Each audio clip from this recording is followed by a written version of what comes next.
राधे राधे। जब नारद जी भगवान शिव से मिलने कैलाश पर्वत पर गए तो उन्होंने बताया कि इन दिनों वे पृथ्वी पर ही भगवान श्री कृष्ण की बाल लीला का दर्शन कर रहे हैं।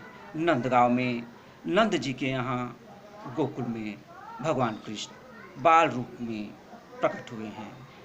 यह सुनकर के भगवान शिव भी इच्छुक हुए कि हम भी जाकर के भगवान कृष्ण की बाल लीला का दर्शन करें, और उन्होंने तुरंत ही गोकुल के लिए प्रस्थान किया।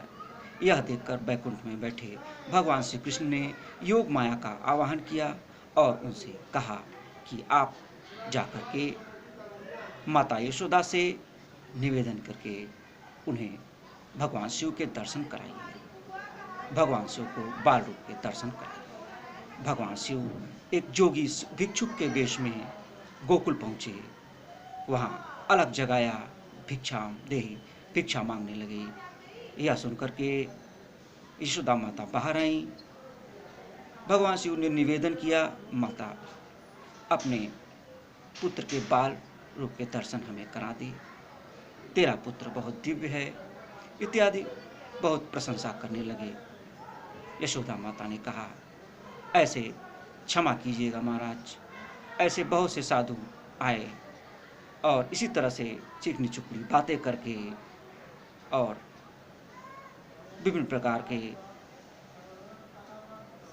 भय को, डर को प्रकट करके हमारे कन्हैया का अहित करने की चेष्टा की, इसलिए मैं आपको उनके दर्शन नहीं करा सकती। तभी पूर्णमासी बुआ बनी योग माया वहाँ आई और कहा, यह तो भगवान हैं, इनके चेहरे पर तेज देखो, यह तुम्हारे लल्ला को आशीर्वाद देने आए हैं।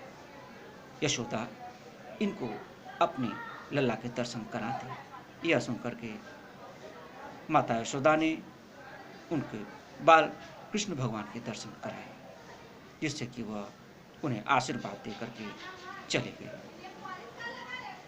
अब भगवान कृष्ण धीरे धीरे बड़े हो रहे हैं। माता यशोदा उनको माखन खिलाती हैं। एक दिन जब वह किसी कार्यवश बाहर गई थी तो माखन का एक बड़ा गोला लेकर वो घुटनों के बल टहलने लगे। यह वही रूप है जिसे योगी जन, साधक जन बार बार देखकर भगवान की आराधना किया करते हैं। एक दिन माता यशोदा बालक कृष्ण को लेकर के घाट पर गईं और वहीं उन्हें बिठा करके स्नान करने लगी। थोड़ी ही देर बाद भगवान कृष्ण वहाँ माटी से खेलने लगे। तभी धरती माता प्रकट हुई और धरती माता ने कहा, प्रभु आपने पहली बार मेरे वक्षस्थल पर चरण रखे हैं, मैं तो धन्य हो गई। मेरे पास तो केवल माटी और कंकड़ ही है देने के लिए उपहार, आपको और कुछ नहीं है। तब भगवान कृष्ण ने कहा कि माता, आप तो पूरे विश्व को, जगत को अपने ऊपर धारण करती हैं और अपने वक्षस्थल को फाड़कर अनाज और वनस्पतियों के द्वारा पूरे प्राणी, समस्त पृथ्वी वासी का पालन पोषण करती हैं। चाहे पापी हो चाहे पुण्यात्मा, सबको धारण करती हैं, सबका भरण पोषण आप करती हैं। माता आप धन्य हैं, आपकी मिट्टी तो मेरे लिए अमृत समान है, मैं इसे नैवेद्य के रूप में स्वीकार करता हूँ। यह सुनकर के धरती माता भाव विभोर हो गई और भगवान कृष्ण बाल्य रूप में मिट्टी को बड़े प्रेम से खाने लगे, जैसे कि उनका बहुत प्रिय पकवान हो। आज की कथा यही विराम देते हैं।